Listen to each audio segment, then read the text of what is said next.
Follow-up question. Do ships really need to be dry docked? And why? For me, yes. Ships must be dry docked because the goal of dry dock is to undersea components for inspection, repair, and maintenance.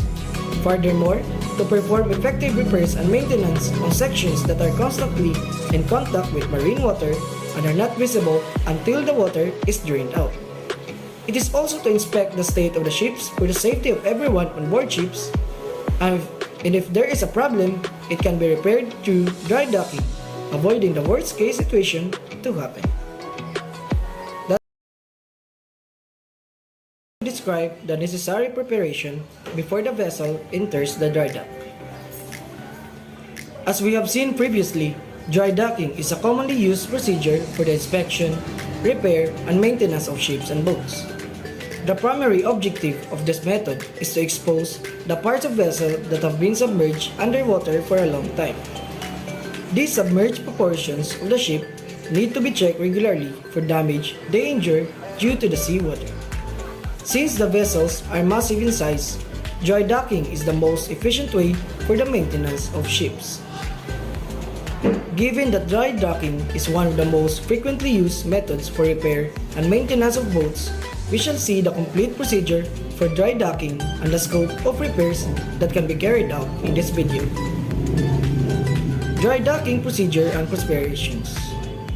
The procedure for the dry docking of a ship is not a spontaneous one. It takes months of planning, considering meticulous details about the ship and preparing the dock accordingly. Even the slightest mistake in calculations can lead to drastic consequences. The phases of dry docking are as follows. Phase 1. Pre-docking preparation.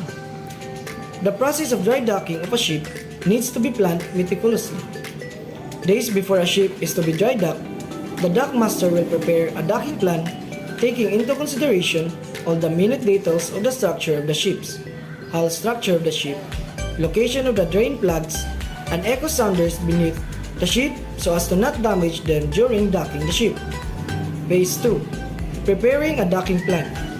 The process of dry docking of a ship needs to be carefully planned to be executed with ease.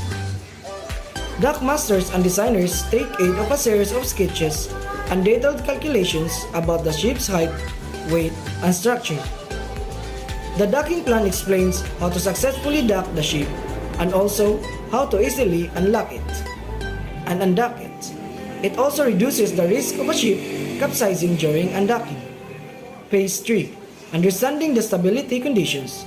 It is imperative for the ship to be stable while docking. The weight distribution of the ship that is to be docked needs to be calculated accurately. Since almost the entire weight of the ship is borne by the keel blocks, the slightest error in the calculations of the stability conditions can lead to a mishap. Hence, the stability condition of the ship is analyzed perfectly before the actual process begins. Phase 4. Arrival. The ship has to adhere to all the stability conditions on its arrival to the dry docking port. The propeller of the ship also needs to be immersed and the ship needs to have the least ballast. It is best to avoid dry docking if there is a chance of a rough weather. The cleaners and dockmaster did board the vessel. Phase 5. The actual docking.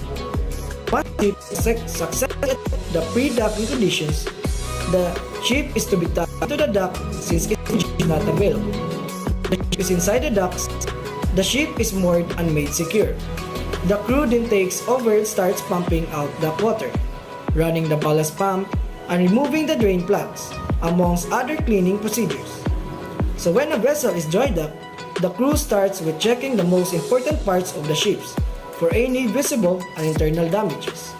Repairing as well as minor faults in the ship goes a long way in increasing its productivity. For the conclusion of this video, dry docking is a great experience for those who do not want to stop learning. The special